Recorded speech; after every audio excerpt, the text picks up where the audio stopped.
Brasil. Muito obrigado por estarem com a gente de novo. A gente já está no quarto dia da ELT Week Brasil 2024. E antes de começar, eu vou fazer a minha audiodescrição também. Eu sou um homem branco, eu tenho barba, eu tenho olhos e cabelos castanhos. E hoje eu escolhi um fundo virtual dos 90 anos do British Council. É uma honra estar aqui com vocês hoje. A gente vai conversar um pouco com a Louise Westman. Ela é professora e formadora de professores. A Louise começou a lecionar há quase 20 anos, e seu trabalho levou a países do Sudeste Asiático, do Oriente Médio e da Europa, onde ela trabalhou em sistemas educacionais privados e regulares também. Hoje em dia, Louise é gerente sênior de comunidades de práticas, especificamente para a área de língua inglesa do British Council. Então, sem mais, eu deixo vocês com a Louise.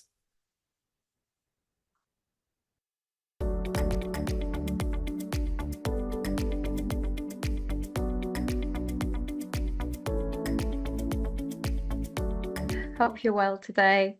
My name is Louise. I live in Portugal in Europe, and I'm a former primary level teacher for English language.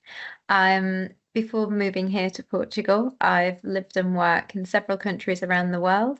So in the Middle East, I've lived and worked in places like Jordan and Syria, and over in Asia in places like Thailand and Vietnam.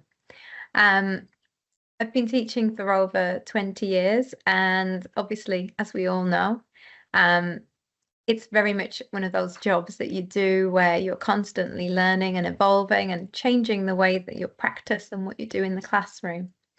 So what I'm hoping to do today is to share with you one such way that you can continue to learn and grow so that you continue to evolve as a teacher, and hopefully the job also gets easier for you and more manageable, because we all know that it is a stressful job with many demands.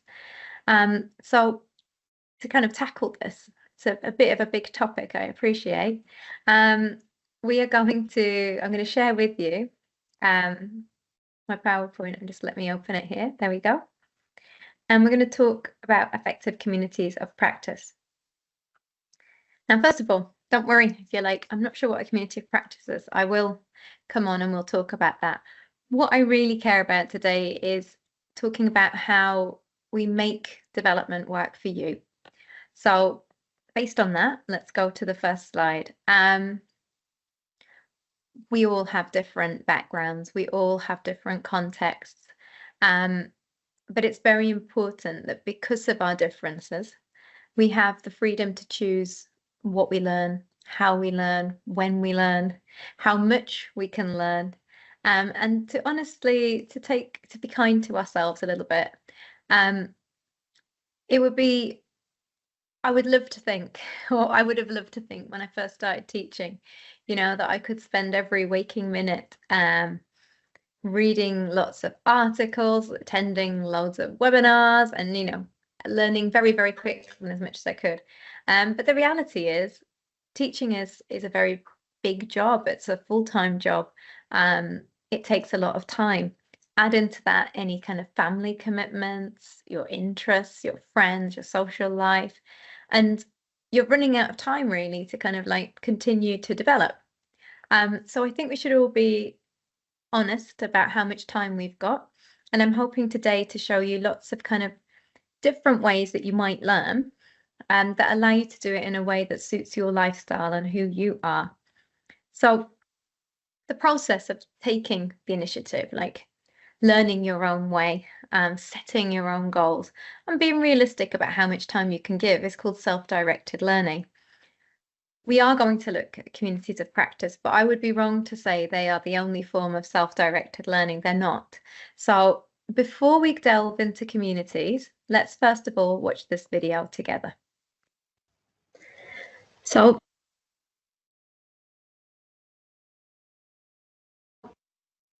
sorry, I've told you that today we're going to talk about communities of practice, but I would be wrong to start by saying that communities of practice are the only way that you can do self-directed learning. They're not. So first of all, let's clarify what self-directed learning could look like before we move more closely and look into what communities of practice are and how they might help you. So This is the Teaching English website, and this is a great example of self-directed learning. The reason being, there are lots of different ways that many of us prefer to learn, lots of different forms. Some of us may prefer to watch something, others of us might prefer to listen, we might prefer to read, we might prefer to trial something. Teaching English has something for all of us, really. So if I just very quickly show you what self-directed learning examples look like here on the Teaching English website. First of all, we've got professional development, something that we are all interested in. We all wish to be better teachers, both for our students, but also I'm sure to make our own lives easier. You know, the more that we build our professional repertoire, maybe the easier we can make our jobs. Here below in the professional development are lots of different subject areas or areas of teaching that we might wish to know more about, and you can go and take a look and see everything that is there. There could be articles to read, there might be webinars to watch. If you're interested in research and case studies and reading more about what other people have done in their classrooms, because you learn through knowing what others have done, what's worked and what hasn't, then you might be interested in some of the research which can be found here. Personally, I'm a big fan of lesson plans, and I'm a big fan of like trialing new things in the classroom myself and seeing how they work, and then doing them again and hopefully making them better than they were the first time. And if this is you, you may wish to come and use some lesson plans or some other kinds of teaching resources, and they can all be found here as well. I know lots of teachers talk about the need to kind of sit and listen to others and to hear them explain what they've been doing. It's not always enough just to read about what they've done. If this is you, you might prefer webinars.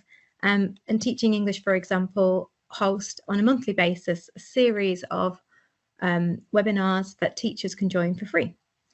In November, we've got an event teaching the 4 skills. So looking obviously at listening, reading, writing and speaking in the English language classroom.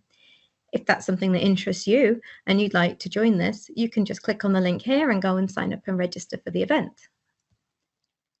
But maybe, and I mean, this is also me a little bit, you might prefer training courses.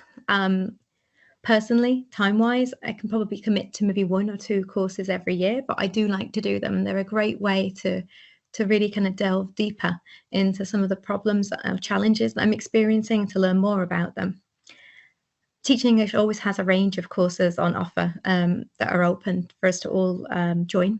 You can find out which ones are currently open here on the website, and you can join them also via the website. So these are all different ways that you can do self-directed learning. Yeah, you can read something. You can do something like a lesson plan. You can watch something like a webinar and another kind of event format. You can actually do a course, and then maybe in there's lots of teaching ideas you can also take and trial in your classroom. There's lots of different ways that we can have this freedom. The one that I personally prefer and that we're going to focus on today, however, is communities of practice. And so from this point forward, the examples I'm going to share are actually communities, ones that are digital, they're fully online. And I'll be talking to you a little bit about why I think they are the best option for learning for me. Okay, so without any delay, let's move into what is a community of practice. The best way I find to describe it is this way. It's a group of people who come together because they have something in common. Maybe it's the job that they do, maybe it's an interest that they have, but by talking to each other, learning through each other, they're able to kind of like progress to learn more about whatever it is that they have in common. Thinking about teaching, okay, think about your own context where you work. Do you already have one of these? Do you have a community of practice? I'd be quite surprised if you didn't, but I'd be interested to know if you do. So please tell us down below in the comments and in the chat if you do.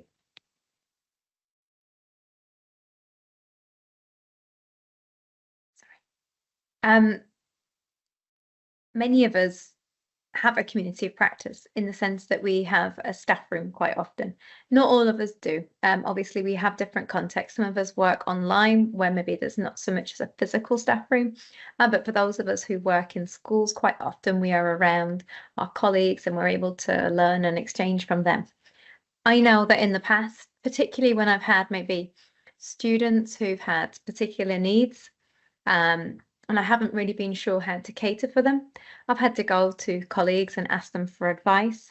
It's always great to hear from any former teachers about what they did and what strategies they used that work, if that's possible. Likewise, if there's something new that's happening, and right now everyone's talking about like AI, for example, and how this might impact the English language classroom. If you and another colleague, you're both really excited about the topic, you might think that it's a really good idea to come together and to trial some lessons and use AI in your classes and see how it goes. If you're doing any of these things that I've just described, you're in a community of practices in essence. And I'm sure you'll agree, if you think about your own staff room, they're really kind of fruitful, valuable spaces because they teach us how to reflect. They teach us how to evaluate. Whether we're doing it particularly consciously or subconsciously, we're all the time thinking, oh, that didn't work, or that did work, or oh, I could learn from them. This is evaluation, even if we don't think it is because we're not always writing it down. Learning from others is a good way to avoid mistakes, but we're always going to make mistakes. And to be honest, we some of our best learning actually comes through them, but it is good to hear what others have done and also to feel comforted that they've done the same as us. It's a great place also to get new information, to stay up to date. Teaching changes all the time, and trying to keep up to date with all the information can be quite challenging. If, like me, you're someone who enjoys that kind of interaction and needs to talk to other teachers, they're a great place to feel kind of less lonely or less isolated in your job, to know that other people are facing the same challenges. And for me, this is particularly this kind of emotional support is really important. And also, I benefit greatly from being able to talk about things. We all have learning preferences and the way that we prefer to kind of take in information. And one of the main ways I do is by having a dialogue and conversation with others. So this is what a community of practice is: a group of people who have something in common in our respect, it's teaching, and we all want to get better at it, and we all want to talk about it. So in today's session, we've already clarified what self-directed learning is. So we know already that this is the freedom to choose what you do. And we've defined what a community of practice is.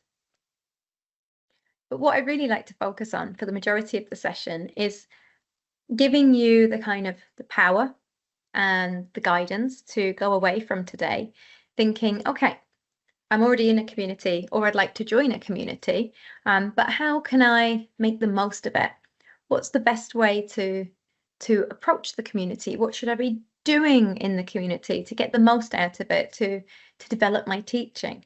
So hopefully we're going to look at this in the next few steps, and we're going to end the day with a Q&A. So we're going to go through 5 different steps. And the first one is taking charge of your development. Now that might sound simple, you know, I think deciding you want to develop is probably the first step. But then thinking very carefully about what are your actual specific goals. So in my instance right now, I've just told you I was a teacher for 20 years, and I'm a little bit out of the classroom. I do go in it sometimes. I do some voluntary teaching, but I'm a little bit out of it. But what I want to do is to maintain my skills and my knowledge, because I'm conscious that it's very likely someday that I will be back in the classroom, and I want to keep my knowledge going. So my interest is quite broad. I'm not looking to improve one area, but I want to kind of stay up to date with everything that's going on. And then the second point is thinking very carefully about choosing what and when and how to learn. Okay, so like this real ownership, this kind of sense of empowerment of this, what you're doing. And we're going to watch a very short video in which you will learn a little bit more about me and about how I learn and how communities benefit me. So you already know a little bit about me. I've told you already that I'm very invested in my personal development, but you know, I have to be realistic. I have limitations on my time. I've got young children to look after. And it's for this reason that I like communities, particularly communities like this one, which is Teaching English British Council, and you can find it on Facebook. I happen to be on Facebook. That's great. So I'm already there. I've found a community in a place where I go and visit, not every day, but I go probably into Facebook a few times a week. I also like social media because it is very much on my own terms. So obviously, I mean, I've actually personally, I turn off my notifications so I don't have it reminding me all the time. But, you know, when I've got 5 or 10 minutes, quite often actually on like a Friday evening, if I've got a bit of time, I can sit and look and catch up and see what's been happening. But it's very much on my own terms. And I also feel like I'm not missing out. Like I don't have to be there at a live event in order to make the most of it. And this is really for me the big benefit of social media. I can go onto the page like this one for the Teaching English, and I can take a look basically through the feed and see everything that I missed since the last time I looked. And you know, some of the things that they share, maybe they're not really of interest to me, but others are. And I just like the variety that it offers for me. So like here, for example, at the start of October, there'll be a 3-day World Teachers' Day event. There are 18 webinars. That's a lot of webinars, I appreciate. But, you know, what it means is there's something there for everybody. So I'm actually really quite interested in this, and I'm going to go and take a look and see what the sessions are. I actually know to help me do this, I saw a bit earlier on today that Teaching English is also sharing videos like this one. So I really like things like this where it's not just, would you like to go and see this webinar? I can actually learn more about it before I attend, you know, when I choose which ones I want to go to. This here was the speaker who's going to be in the webinar telling me what to expect and get out and what I can get out of her session. I find that really, really useful, if I'm being honest. It helps me to decide what I wish to join up to. Here, this is a live event that's recently happened. It says it was a day ago. It's a very practical tip live event. It's 30 minutes in length. It's about what challenges have been faced with technology in the classroom. Now, actually, I'm someone who I get very nervous when there are challenges with technology in the classroom. I would actually be very interested in this, but also because, as I've said, how do I learn? I learn by listening to others. I learn by interacting with others, and I learn through a wider discussion. It's not enough for me to just read something or just hear something. I have to hear kind of counter opinions. I have to hear what others have to say, and hearing like a variety of opinions actually helps me better to form my own opinion and my own kind of like strategies and approaches to something. So I really like events like this where people are kind of discussing and chatting and probably coming up with very different ideas, because obviously in teaching there is no one answer and no one size fits all. So I'm going to go back to that event later. But I also love social media because, you know, it is your friend if you are time short. Here, this is a reel. It's a very short video. It's telling me how to put an idea into practice. It's a bit of visual. It's a little bit, it's got, it's in some audio. It's a bit of everything. And I like multimedia and multimodal learning. I value having a little bit of everything. And likewise, as we move through, you can see there's just quite a variety of different things, whether it's audio, whether it's telling me about an event, whether it's actual practical teaching tips like this, for example. Great issues with sound when when the sound's not coming out of the machine, what can I do? It's great to have backup and ideas of things that I might actually do. So for me, social media is fantastic because it allows me to see a variety of different things, and then I can pick and choose which work for me and which I want to know more about. Okay.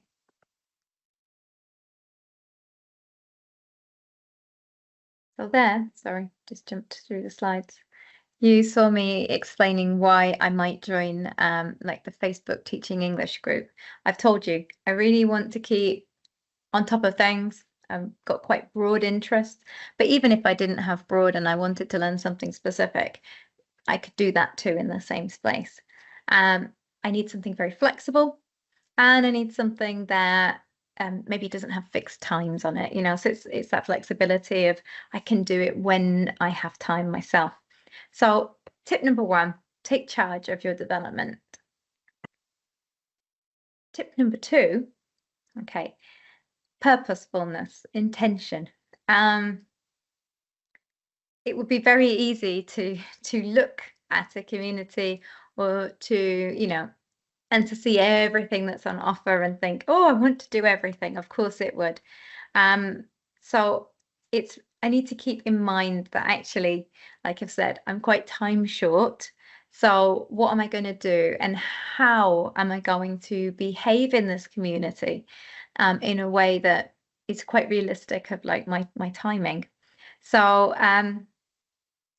there's some tips coming up about how you can use the functionality of a community. Now, if you're meeting face to face, your community of practices face to face, you've got a lot of kind of like control. You can talk about best times to meet with people that you're there with, and you can talk about how you want to kind of manage the kind of chats that you have. In a digital space, it's just different, that's all. In a digital space, depending on the space, you've got different kind of functions and different ways of kind of like looking around the space. So what I'm going to focus on in this video is a bit of like how to make the most of search tools, how to know what you can do on a platform so that you can be very intentional with the kind of learning that you wish to have. Okay, so let's watch this video. It might seem a little silly or unusual to have a favorite tip, but I actually think that being purposeful, being intentional in your use is my favorite tip. And the reason is it's because it's about time at the end of the day. And also not trying to be overwhelmed with the amount of information that is out there. Now, in the last video, we scrolled, we went through the feed and saw everything on offer. And there's absolutely nothing wrong with that. But I've already told you that I kind of like learning through lesson plans. I like learning through doing. So I should make use of the functionality of the space that I'm in. So this is a community of practice, but it has a search feature. Most communities do, most digital ones do. So I can come here, and I've told you that I like lesson plans. I like to do a lesson, see how it goes, trial it again with another group, perfect it, make it better. So that's exactly what I should look for. I'm here in this community, but I don't want everything it's showing me. I do have certain resources that I prefer, so I should look for them. So this one here is about using AI. Now, I actually teach primary students in the main part, so I'm probably not going to use this because there is a minimum age for using AI in the classroom, and I'd need to also get parent consent. But there will be other lesson plans here that come up in the feed. You can see I'm rolling past a few here. This one stands out to me a lot because, I mean, first of all, it's for primary learners. It's about friends and friendship. And I know for a fact, my students love to, I say, talk about this topic, but they like to talk about their relationships. It's something that they're going through in their lives. They're increasing kind of the number of people in their lives.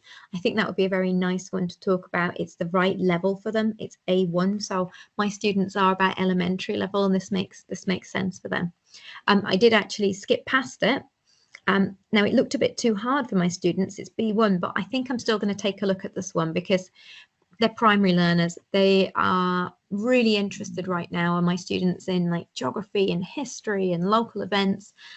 So a lesson plan here about heritage and about, you know, where you live and the monuments and sites. I think maybe I can adapt it a bit. So, you know, I'm coming on. I want lesson plans. I want new things to trial. I should use the functionality here in this space that allows me to do that. So I type that in, and I've typed in lesson plan and it's brought up all the different kinds of lesson plans. So I think number one, yeah, be intentional. Look for what you want. Okay. If you're not sure what you want or you're not sure how to use the space, I think like lots of us are on social media or we're in apps, but we probably don't know all the different functions and things. If it's a space like this one for teaching English, they actually do show you how you can use the space. Okay. And I think that's really kind of important. So if you click here, like we said on the video section, first of all, it's going to show us some of the more recent videos.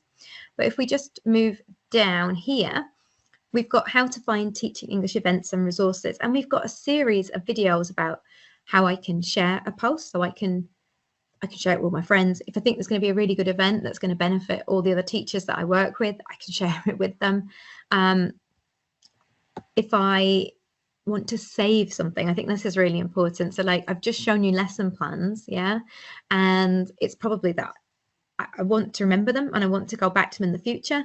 There are here videos showing me how to do everything. So like how to save on Instagram, how to save on Facebook, how to learn about and join events on Facebook.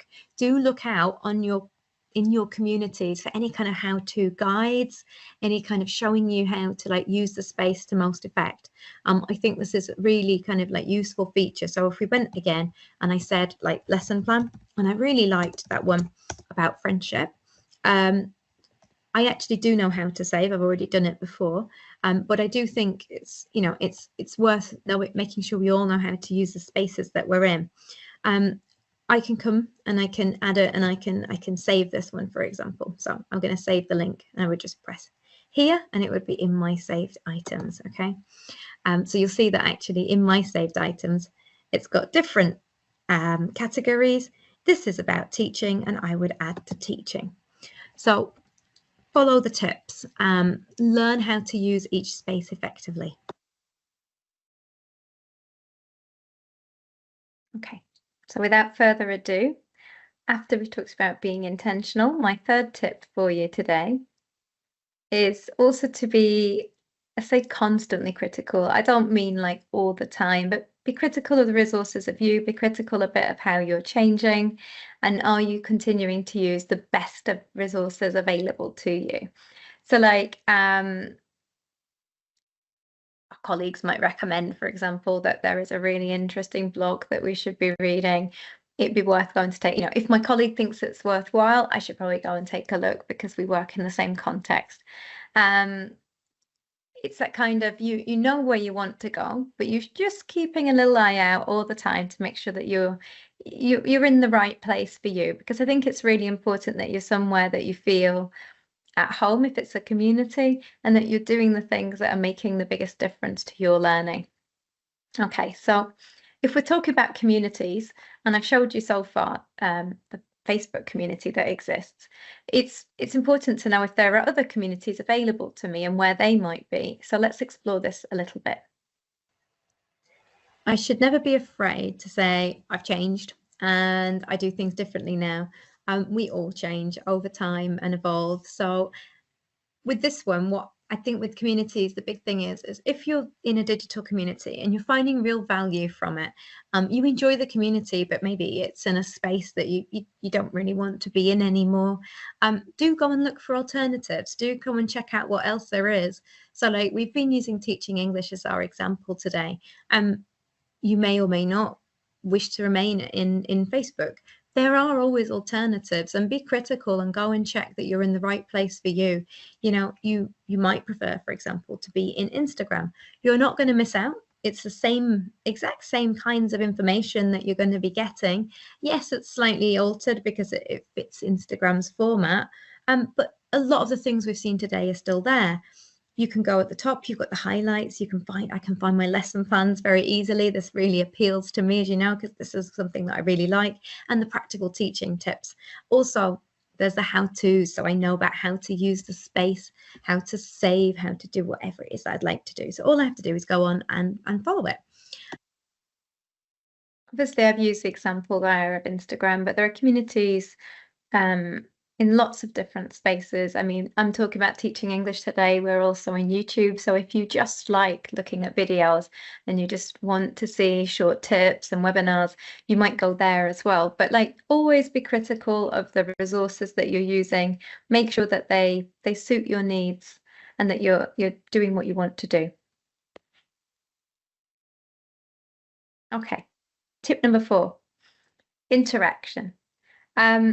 This one is a little bit, I suppose, it's the most difficult one really, because some people genuinely just enjoy to sit and watch and see what other people are saying. Okay. And I completely understand that. You will know yourself well.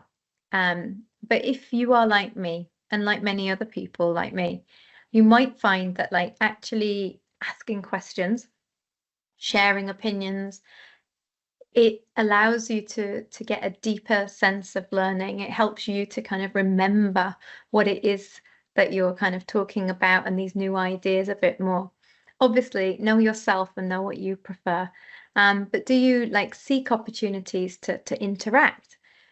Are you engaging with others? So like I've already said, you know, are you asking questions? Are you sharing resources? If you're in a community, these are kind of, it's the real essence of the value of a community and why I really like them, because there's so many different like things that get shared from different people's perspectives. So I'm going to show you now like 2 different videos, showing you how you might interact in a community, because there are different ways that you can do this. Okay, I'll play the first one. So one of the kinds of things that quite often happens in a teaching community is someone will ask a question just to start the discussion. So an example here is, what's stopping you from using AI in your teaching? Now, when questions are asked, there are lots of ways really, I say, you can participate. It might seem that the obvious way is obviously to reply to the question. And that, of course, is one way that you can participate. But what I would say is, there'll be lots of other teachers with very different and varied experiences. So like in this example here, you can see that we've got 213 comments. Okay, so if we were to go down and we were to go and have a look, and we were to have a look at all comments, one way that we can actually learn a bit more for ourselves is to take a look at what others are saying. Like, what are their answers to this question? Are they the same? Are they different to mine? I would very much recommend as well, like, people chat to one another. If you read something that someone's written and you think that it's very interesting, it's great to reply and respond to that. So like an example here on the Teaching English Facebook page, you know, we've got lots of people, we have a look, sorry. We've got lots of people saying, yeah, it saves me so much time. And then lots of people then come on and ask and say, which one and how did you get started and how can you please share? And you'll see that teachers are there talking, asking questions of each other. So in a community, when people ask a question, go and answer, of course, but read others' answers, ask them questions. Think about why it may be similar for them or different for them, and try to learn as much as you can from the answers of others as well. Okay, seeing a question and answering a question seems a fairly obvious way to interact.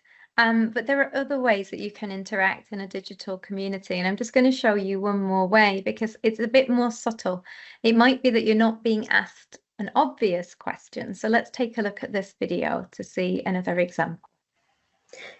It doesn't have to be an obvious question. If you're in a community and, for example, people are sharing resources, they do quite often share them with a question. Okay, so they're not just answering a question, they're saying, look, you know, for example, here, I like to use WhatsApp in my classroom. Do you like to use it in yours? Like, what are your ideas and how do you use it too? When you have a look here, you'll see that again, we've got 20 answers to this, people telling us how they use it. If you don't use it at all, you might be interested to go in and think, okay, I don't use it. I mean, like, and maybe consider, could I, should I? And a great way for us to really think if it's something worthwhile for us is to take a look what others are saying. Are they using it in context that we ourselves could use it in? Is their situation very different? And as you can see, people are putting really quite detailed answers to the question here, which tells you that they add a lot of kind of insight, they give a lot of tips on how you might do it yourselves.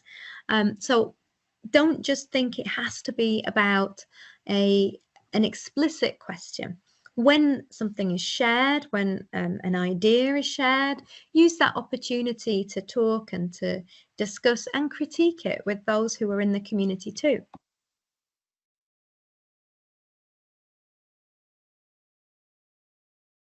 Okay, so you can see there's more than one way to interact, but I would definitely advocate for interacting if you join a community of practice.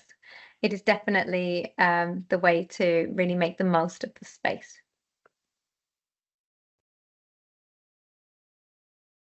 And my final tip, and not unsurprisingly, this is something we ask our own students to do, and obviously we ask ourselves to do, but kind of reflect. You know, am I regularly reflecting on my progress and my teaching practice? And do I adjust my strategies? So far today, we've looked mainly at communities of practice, and I've shown you that, you know, I've got quite broad interests. I told you I like learning through doing lesson plans. I've shown you examples of how I might navigate a community, how I use the tips, how I use search, how I get involved and add comments. But maybe, especially in the holidays when I've got more time, my learning strategies change a little bit. And I think, oops, maybe I want to do a course. And if that's the case, you know, just keep reflecting on what it is that you need, what it is that you want, and be open to change like what you're doing and to go and look for something else if you need to. I mentioned earlier in our session that, you know, I have a real preference for variety. I like to be in communities, I like to discuss, I like to talk, but I also like to trial things. And maybe like one example I gave is I like to use lesson plans. But I also mentioned that sometimes, for example, I like to do courses. So it's important when I reflect and I think, right, okay, what can I do at what time? So for me, I tend to find that in the longer holidays when I've got them, I might have time, for example, to do a course. So if I think, right, I've got time to do a course, am I in the right place? Do I have enough support? Now, I told you earlier on that Teaching English has some free courses that you can join, and they're self-access, and you can go online and you can do them all on your own. But if I'm being honest, I don't really learn that way. I need the discussion. I need to talk to others about problems that I face. I enjoy hearing their own experiences. So for me, that level, that kind of interaction, that personalizing of our problems, it's really important for me in order to actually kind of learn and to understand something. So if you're like me and you're doing a course, like one way of doing this that I might do is I might decide that I need to actually join another community that's going to help me to meet my new goals. Particularly when I'm doing a course, I find it's really helpful to be supported and to talk to others who are doing the course. Now, again, we're back in Facebook and we're in the British Council Courses for Teachers group. And my reason to quickly show you this is to show how this can help, for example, when I want to do a course. They do lots of courses and there are several running at the same time. I'm not going to take them all. That would seem a little bit too much for me, but I am going to take some of them. Now, if I go to the guides section of the Facebook group, it's a very easy way for me to navigate around. Straight away, it tells me where everything is and how to use the Facebook group, okay? And then the guides that come next are the guides that belong to the courses that are currently live and that people can take part in. So one that I've been working on recently is this one, which is the key digital skills. So if ever I want to quickly navigate and find all the different kinds of resources and posts and questions and everything that relates to this course, I can come here. And as you can see, in this guide, It shows me all the different discussions and the links to everything that people have talked about in relation to digital skills course, okay? How we might give advice to people, copying images of the internet. So let's take an example. Let's do some new teaching ideas. When I click on that, it will take me directly to the post. It's just going to take a second to come up. And then I can take a look at it and I can get involved with it, and I can add to it, ask my own questions, and I can navigate the group this way. So I come into a different community sometimes when I'm reflecting, and I make sure I'm in the right place to do what I want to do. And for me, when I'm, like I said, doing a course, it really helps for me to be supported in that.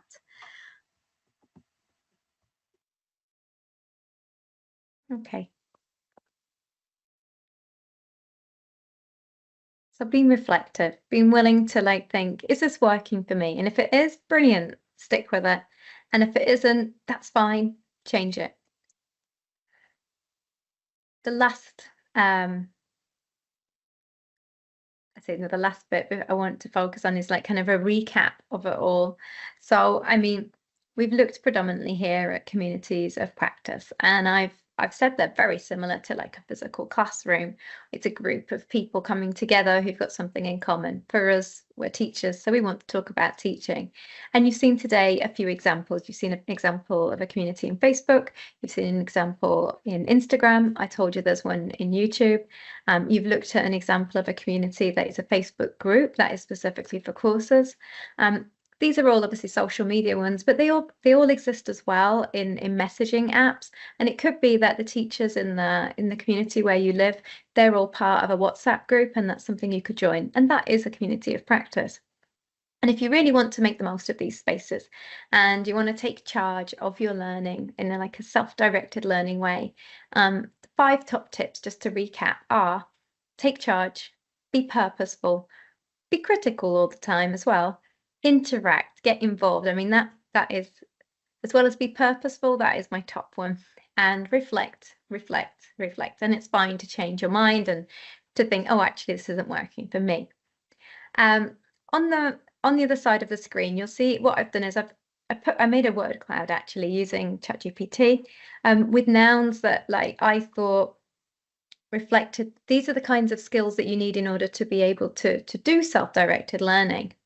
And I hope you agree with me that these are actually already the skills that any teacher needs, any teacher has, because of the context in which we work, you know. So good time management. We do it every day when we structure our lesson plans. Thinking skills, like what am I going to do? How am I going to do it? What's the best way to do it? Setting goals, having a vision, being clear, and being quite strategic in what we do. But you'll see other ones as well, like empathy, listening, you know, all the skills that we ourselves bring to the classroom. These are very much the skills that we should be, I say, bringing ourselves a little bit in our own professional development. So our professional development can very much reflect what we're actually doing in the classroom. So today, we did clarify what self-directed learning is, and I told you there are lots of examples, but the one that I wanted to talk about was communities of practice, otherwise known as COPs. We looked at what they are and we defined one. We've then gone through some practical strategies for like how you might join and how you might make the most of a community, how you might search it, how you might set goals for it, how you might look for particular things that you want, how you will reflect, how you will talk to others and reflect on what they're saying and take their feedback into account. So I hope you agree that we've met the aims of our session today. Obviously, we're going to end with a Q&A, but before we do, just to let you know, there'll be 2 takeaways. So there's going to be the checklist that I've gone through today that you'll all be able to get hold of. And it will help you focus on your own self-directed learning. You may want to join a community, but if you don't want to join a community and you think, nope, webinars are for me, or you might think that just, you know, taking lesson plans and trialing them in your lessons is the way you want to go. That's absolutely fine, but I'll give you the checklist and you can use it to help you kind of like make sure you're on track with your own learning. But I'll also be including links to all of the resources that I've showed you today. One such example is at the beginning, we started with the Teaching English website. I'll be providing you with the QR code so that you can go, you can find it, and if you wish to take a look, you can go and access it yourselves. But lastly, I just want to say thank you so much for joining me today and good luck with your learning journeys. And I hope you enjoy them. I think that is probably the most important thing. And just be kind to yourselves. We all want to learn, but we should definitely do it at our own pace. So thank you very much for joining me today.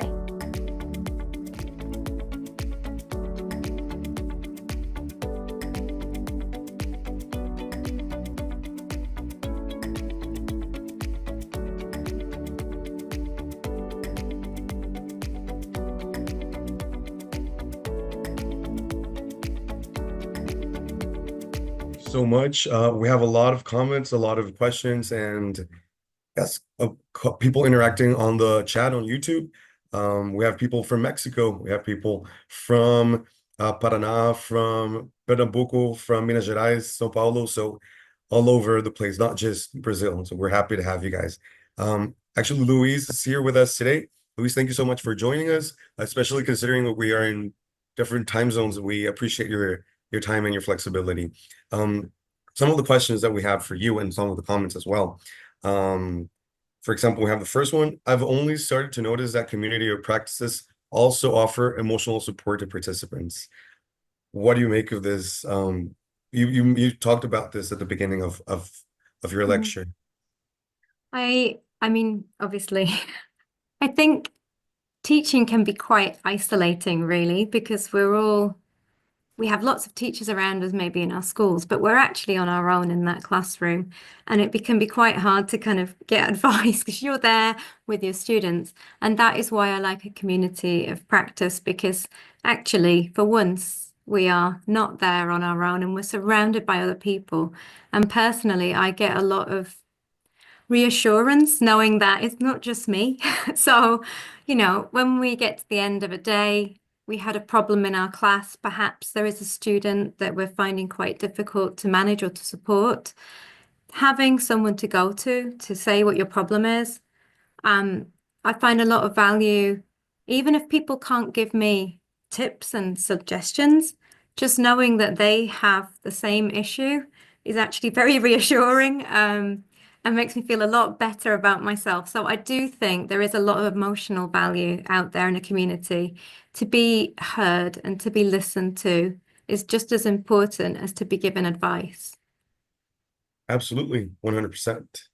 Okay, we have another question.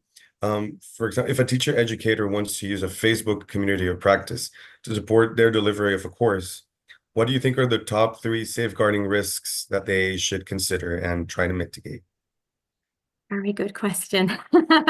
How to keep it to 3. I think what I would say is if you're delivering a course, you probably have a certain number of people that are going to, if you're a teacher educator, there are certain teachers that you're going to want on your course. So first of all, if it's a Facebook group, I would think about keeping it private and making sure that only those who are taking the course have access, because that way everyone who's there feels they can share their opinions freely and everyone there is actually doing the course. I think that's kind of important. I would also say for number 2, I would set ground rules. It's very much like our classroom. We have rules in our classrooms with our students. These can be rules that we agree with our learners. And in a community of practice, it's the same thing. You bring together a group of people, and I think we can agree on how and when we will interact. I think that is also very important. And lastly, for safeguarding, I would say that as much as teachers, we obviously want to share scenarios of what's happened in the classroom. And it's important that we can so that we can grow. We also have to remember that we shouldn't be sharing any personal information, both of ourselves, but also of our students, because they have a right to privacy as well. So I think those would be my top 3 for someone setting a Facebook group. Amazing. Thank you so much. Also, next question. What do you think are the challenges of having a community of practice without any moderation or leadership? A lot. I'll be honest with you. I mean, the vast majority that I'm involved with have a degree of moderation, And if not moderation, there's actually one that I lead on where I don't moderate, and the people I work with, we don't moderate, but we do still monitor it. Obviously, an absolutely true, pure community of practice is somewhere where you wouldn't have a moderator. But I think to make sure that this, again, the space is safe, you will have ground rules, and you probably need somebody in place to make sure that the ground rules are held. Now, if there's a group of you, I would say that's a role that you could share in the group. You know, someone takes it each month, but just reminding everyone, that person whose job it is to say politely, if anyone's a bit disrespectful or something, please remember, we all agreed that we would come here and we would share and we would help each other. Please, can we not have comments like this, for example? So like, it's not moderation, but it is a little bit of leadership in there. Absolutely. Yes, 100%. So, Louise, thank you so much once again, joining us all the way from Portugal. So we appreciate your time. Thank you everyone for your comments and your questions on the chat. Make sure to come back at 4 p.m. Brazilian time for more sessions and more information on the ELT Week Brazil 2024. Louise, do you want to say anything else before we wrap up? Oh, it's fine. You've heard a lot of me in the last hour, mas obrigada a todos. Okay. Obrigado você. Thank you so much. Bye-bye. Bye-bye.